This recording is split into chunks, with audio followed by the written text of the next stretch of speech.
The door opened at 11:47 p.m.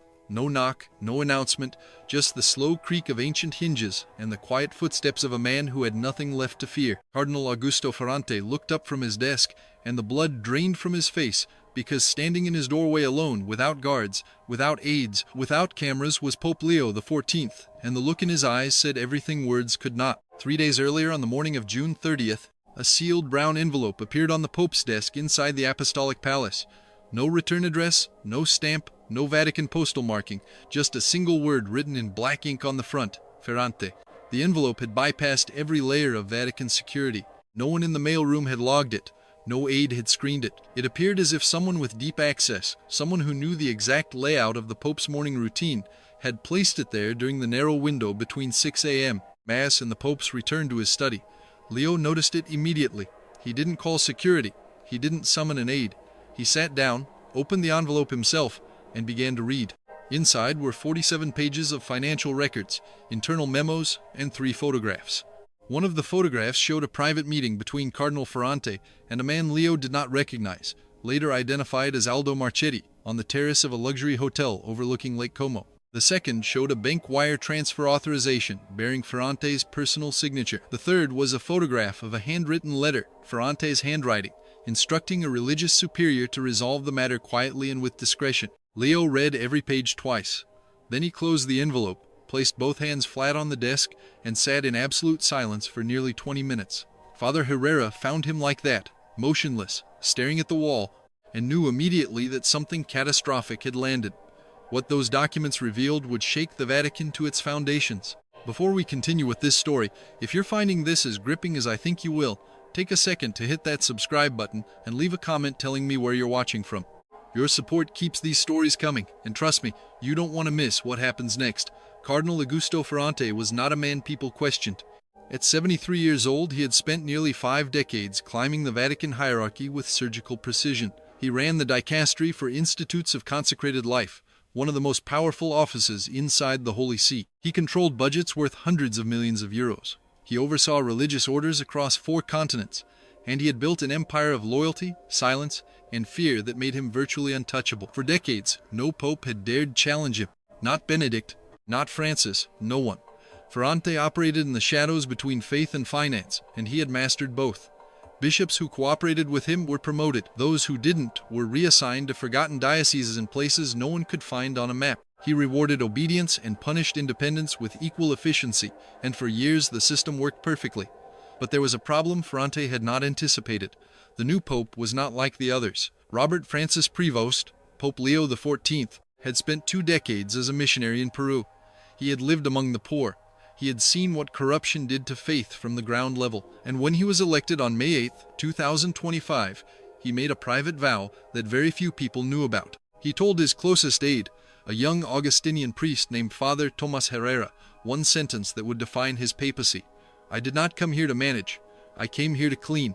And for 14 months, that is exactly what he had been doing, quietly, methodically, without fanfare. What most people didn't know was that Leo had been building a case, not through the official Vatican judicial system, which Ferrante had allies embedded inside, not through the Secretariat of State, which Ferrante had cultivated relationships within for 30 years. Leo used something far more dangerous. He used patience.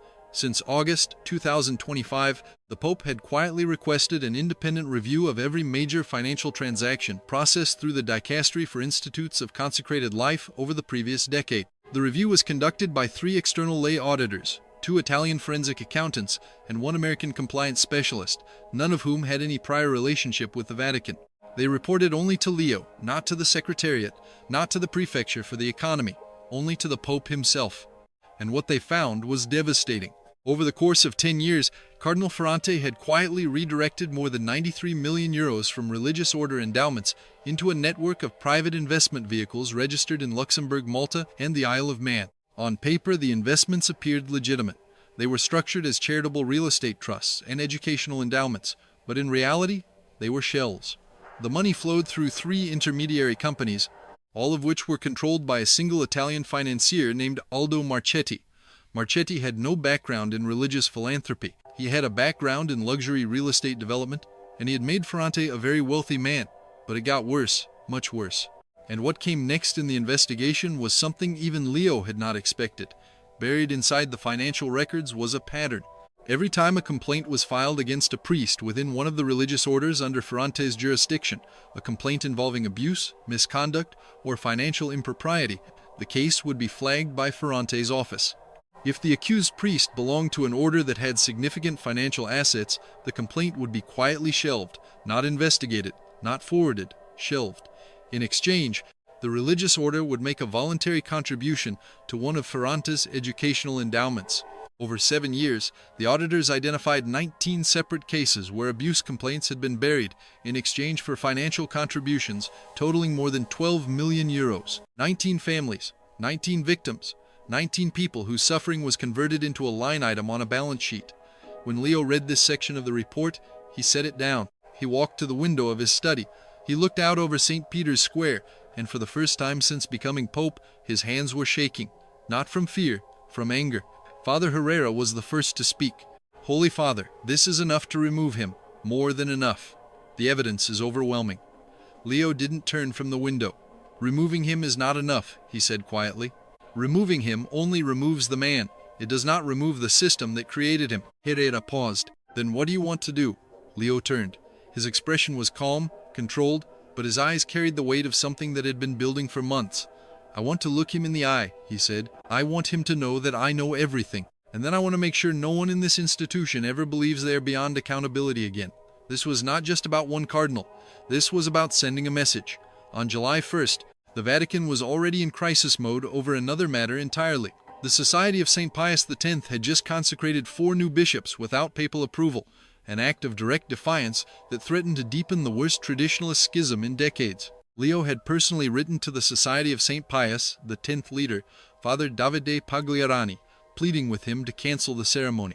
I plead with you and ask you with all my heart, please turn back, Leo had written. But Pagliarani ignored the letter. The consecrations went ahead. The Vatican declared the bishops excommunicated, and the Catholic world was consumed by the fallout. It was the perfect storm. Every journalist covering the Vatican was focused on the crisis. Every commentator was debating tradition versus authority. Every camera was pointed in the wrong direction, and in the middle of that chaos, Leo made his move. He summoned Ferrante. The summons came not through official channels, not through the Secretariat, not through the prefect's office. It came through a handwritten note delivered by Father Herrera personally to Ferrante's private residence on the Via della Conciliazione at 9:15 p.m. on July 1st. The note contained 6 words. My study, tomorrow, 10 o'clock in the morning. Ferrante read it twice. Then he made 3 phone calls. The first was to Cardinal Domenico Solari, a longtime ally in the Secretariat of State. Solari didn't answer. The second was to Archbishop Renato Silvestri, who ran the Vatican's Legal Affairs Office. Silvestri answered, but his voice was strange, distant. Augusto, Silvestri said carefully, I think you should go, and I think you should go alone. The third call was to Aldo Marchetti. Marchetti's phone was disconnected. That was the moment Ferrante knew something was deeply wrong. He poured himself a glass of water. His hand trembled slightly, just enough to spill a few drops on the polished surface of his desk. He wiped them with his sleeve, a cardinal wiping a desk with his sleeve. The small indignity of it rattled him more than it should have. He sat down and tried to think clearly. Who had talked? Which link in his carefully constructed chain had broken?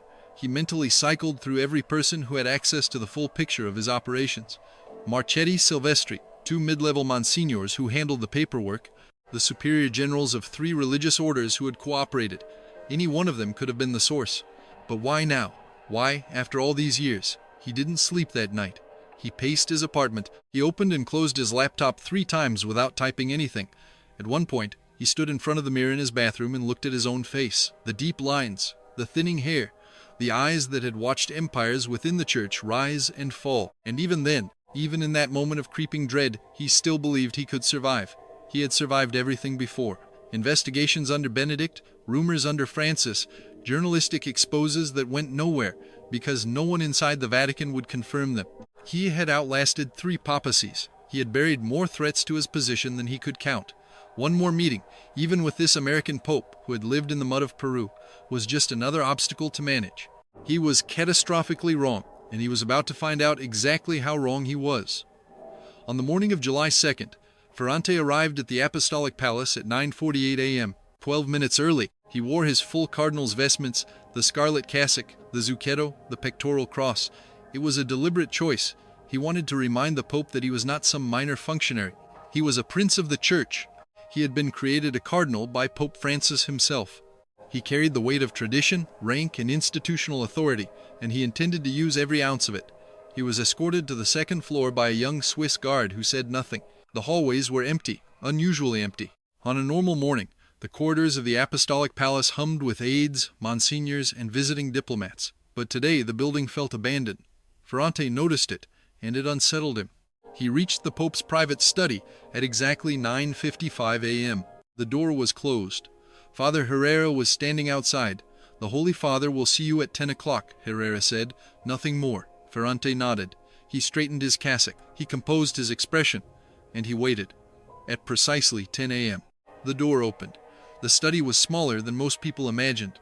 A wooden desk, 2 chairs, a crucifix on the wall, a window overlooking the Vatican gardens, and behind the desk, seated with his hands folded, was Pope Leo XIV. He didn't stand when Ferrante entered. He didn't smile. He didn't greet him. He simply looked at him. The silence lasted 4 seconds.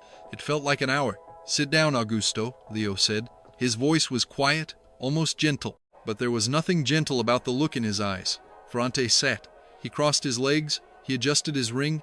He opened his mouth to speak, but Leo raised one hand, just slightly, and Ferrante stopped. "I'm not going to ask you questions," Leo said. "I already have the answers." He reached into the top drawer of his desk and removed a thick folder. He placed it on the desk between them. 93 million euros, Leo said. 19 suppressed complaints, 3 shell companies. 1 financier who has already been detained by Italian authorities as of this morning. He paused. "Would you like to tell me something I don't already know?" Ferrante's face didn't change, not outwardly. But his right hand, the one resting on his knee, clenched into a fist. "Holy Father," he began. His voice controlled, measured. "I believe there has been a misunderstanding. The financial structures under my dicastery were approved through proper channels. Every transaction was documented. Every decision was made in consultation with whom?" Leo interrupted. His voice was still quiet. But the interruption was precise, surgical. "With Marchetti. With the same man who built 3 luxury villas in Sardinia, using funds that were supposed to support retired nuns in the Philippines." The room went cold. Ferrante said nothing because there was nothing to say. Leo continued. "I have the records, Augusto, not copies. Originals. Bank transfers with your authorization codes. Emails from your personal account to Marchetta's assistant. A signed letter in your handwriting instructing the Superior General of the Servants of Mary to withdraw their complaint against a priest in Palermo in exchange for a contribution of 600,000 euros to your educational Plainide with Troppers in Going 7 Foundation." He leaned forward. 600,000 euros. That was the price. Ferrante's composure cracked just slightly, a twitch at the corner of his mouth, a shift in his posture.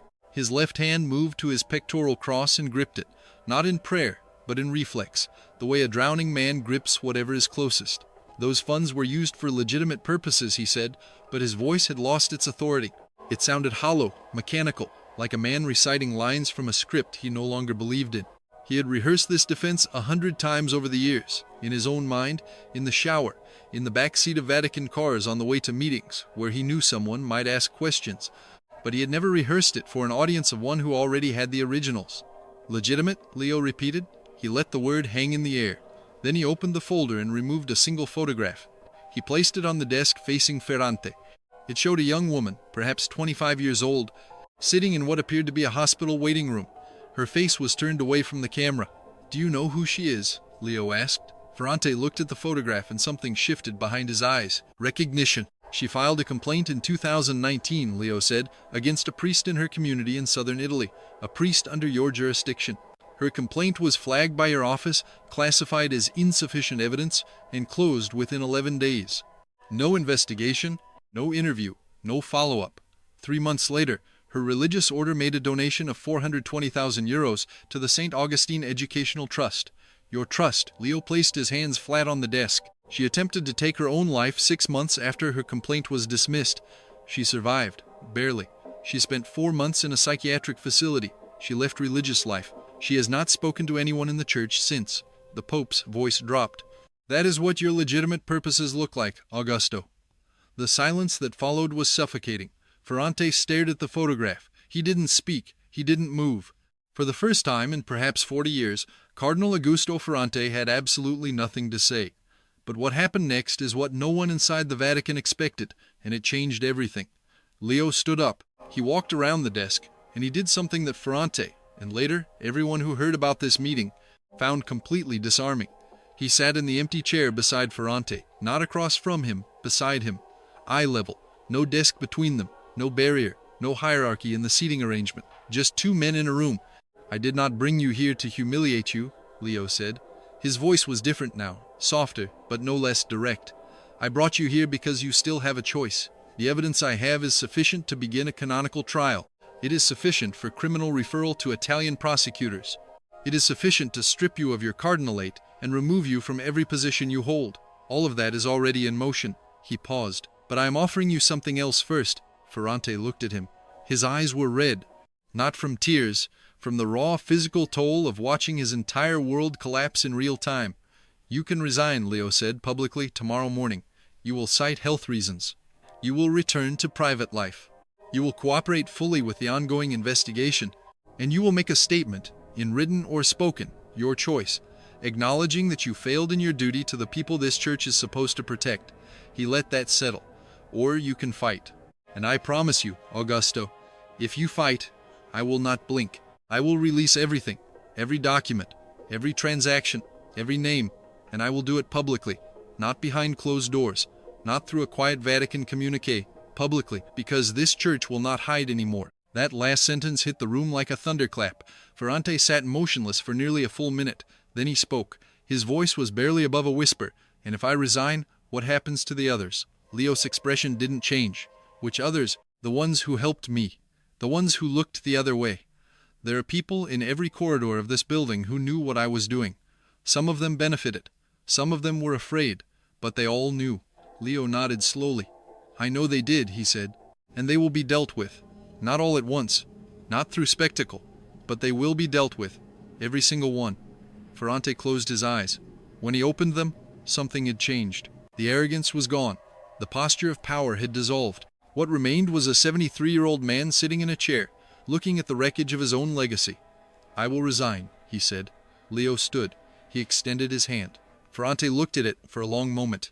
Then he took it. Not a handshake of friendship, not a gesture of reconciliation, something more complicated, something that carried the weight of accountability and the faintest, most fragile thread of mercy. The meeting lasted 47 minutes. No recording was made. No official transcript was produced. No secretary was present. Father Herrera waited outside the entire time, standing perfectly still, listening to the muffled silence behind the heavy wooden door. He heard no raised voices, no arguments, and somehow that silence was more frightening than any shouting could have been. When the door finally opened, Ferrante walked out without looking at him. His scarlet zucchetto was in his hand, not on his head. His steps were slower than when he had arrived, heavier, as if gravity itself had increased during those 47 minutes. His face was the color of old paper. Herrera watched him disappear down the empty corridor, a corridor that had been deliberately cleared on the Pope's orders so that Ferrante would not have to face anyone on his way out. Even in that moment, even in confrontation, Leo had thought about the man's dignity. Then Herrera looked at the Pope. Leo was standing by the window, his back to the room, his hands clasped behind him. "Is it done?" Herrera asked. Leo didn't turn. "This part is done," he said. "The harder part begins tomorrow." And he was right. What followed over the next 24 hours would send shockwaves through the Vatican that hadn't been felt in decades. On the morning of July 3rd, the Vatican press office released a brief statement announcing Cardinal Ferrante's resignation from his position as prefect of the Dicastery for Institutes of Consecrated Life, effective immediately. The statement cited personal health considerations and a desire to enter a period of private reflection. It was 4 sentences long, standard Vatican language, carefully neutral, the kind of statement designed to close a door quietly. But Leo had no intention of closing the door quietly. At 11 a.m., that same morning, while the press corps was still scrambling to process Ferrante's resignation, the Pope made an unscheduled address from the Apostolic Palace. It was broadcast live on Vatican media. He spoke for exactly 8 minutes. He did not mention Ferrante by name, but everyone knew who he was talking about. "The Church does not belong to those who hold titles," Leo said, standing behind a simple wooden lectern. "It belongs to those who have been wounded by its failures." For too long we have treated accountability as a threat to our institution, but accountability is not a threat, it is a promise we made to every person who trusted us. And when we break that promise, when we choose silence over truth, when we choose comfort over justice, we do not protect the church, we betray it. He paused. His gaze was steady. I've inherited an institution that is beautiful and broken, beautiful in its mission, broken in its execution, and I will not pretend otherwise. Not for tradition, not for diplomacy, not for peace, because real peace does not come from hiding our sins, it comes from facing them. Then he said the line that would be replayed on every news network for the next 72 hours. Truth is not negotiable, not in this church, not on my watch. The reaction was immediate. Inside the Vatican, several senior officials canceled their afternoon meetings. At least 2 cardinals requested private audiences with the Pope, requests that were declined. In the press room, journalists who had covered the Vatican for decades said they had never heard a pope speak with such direct, personal intensity about internal corruption. The statement wasn't theological. It wasn't pastoral in the traditional sense. It was a declaration of intent, a line drawn in marble, but the earthquake was just beginning, because the next thing that happened caught even Leo's closest advisors off guard. At 2:15 p.m. on July 3rd, less than 3 hours after the Pope's address, an anonymous document appeared on 3 major Italian news websites simultaneously. It was a 16-page dossier containing excerpts from the independent audit that Leo had commissioned. It included names, account numbers, transaction dates, and partial copies of the correspondence between Ferrante and Marchetti. The leak did not come from Leo's office. It did not come from Father Herrera. It did not come from the auditors. It came from inside the Secretariat of State. Someone inside the Vatican had decided that Leo's approach, the private resignation, the public address without naming names, was not enough. Someone wanted Ferrante's crimes laid bare in full public view, and they got exactly what they wanted. Within 4 hours, the story was the lead headline on Reuters, the Associated Press, the BBC, and every major Italian newspaper. Ferrante's name was everywhere. The shell companies were being traced. Marchetti's arrest was confirmed by Italian prosecutors. And the Vatican, for the second time in a week, was at the center of a global firestorm. Leo learned about the leak at 3 p.m. Father Herrera showed him the articles on a tablet. The Pope read them in silence. Then he set the tablet down. Someone thinks I'm moving too slowly, Leo said. Herrera shook his head. Someone is trying to take this out of your hands, Holy Father. Leo looked at him. His expression was unreadable. Then they underestimate how firmly these hands hold. That evening, Leo made a decision that would define the next chapter of his papacy. He called an emergency meeting of the Council for the Economy, the 9-member body responsible for Vatican financial oversight. He told them in plain language what the audit had found. He told them about Ferrante. He told them about Marchetti. He told them about the 19 suppressed complaints. And then he told them what he wanted. I want a full, independent, external audit of every dicastery in this curia, he said.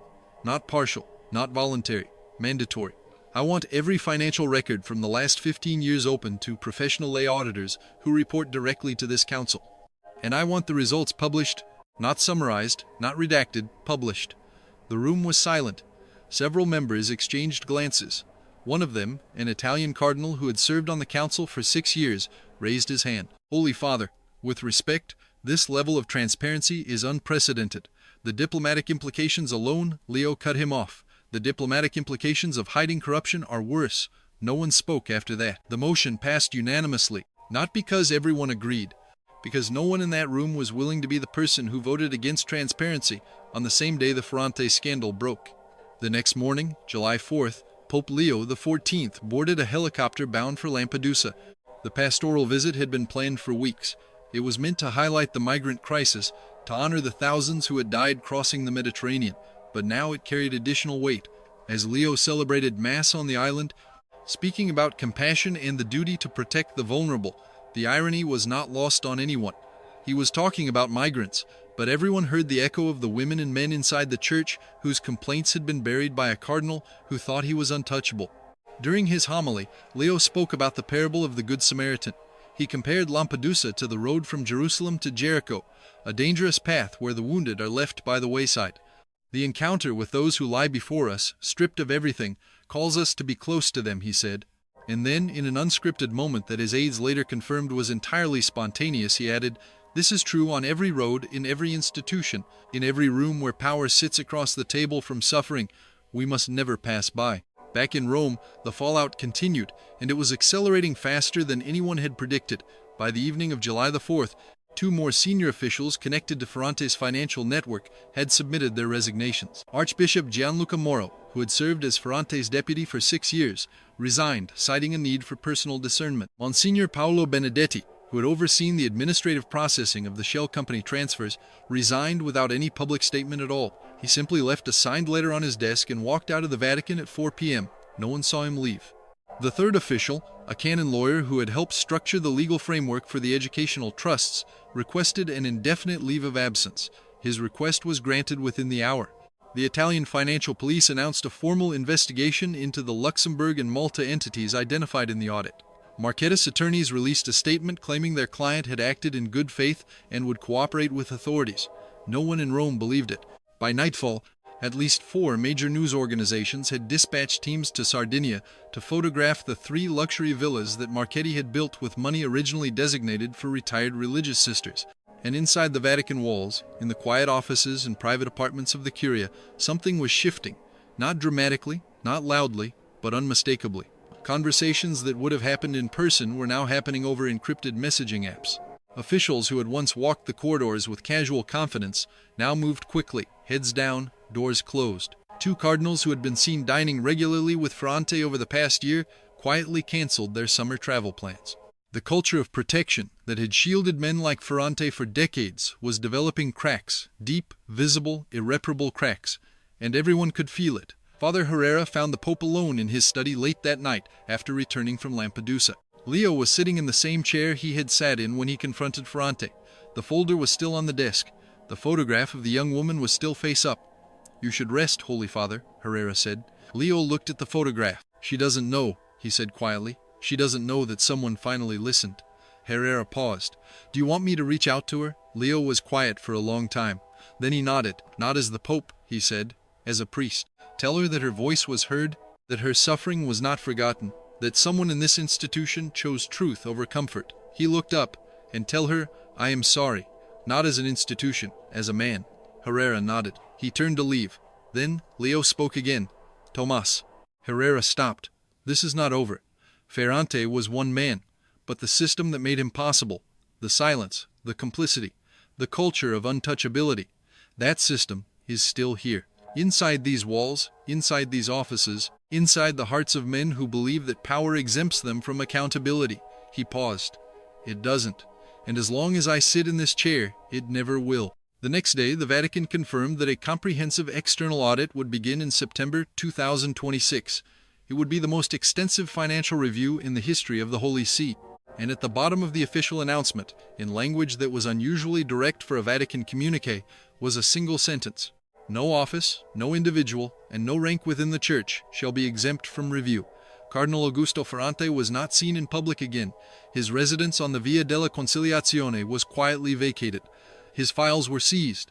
His staff was reassigned. Within the walls of the Vatican, his name was spoken in whispers, not with sympathy, but with the dawning recognition that the rules had changed, that the era of untouchable men was over. And in a small room on the 2nd floor of the Apostolic Palace, Pope Leo XIV sat behind a wooden desk beneath a crucifix and opened the next file. Because there were more. There were always more. And he had made a promise, not to the cameras, not to the press, not to the cardinals, to the people whose voices had been silenced, to the ones who had been told their suffering didn't matter, to the ones who had been passed by on the road. He had promised them truth. And truth, as he had told the world, was not negotiable. If this story moved you, if it made you think, subscribe to this channel right now. Hit that notification bell so you never miss what comes next. And leave a comment below. Tell me what you think Pope Leo XIV should do next. Because the story is far from over, and you deserve to be here when it unfolds.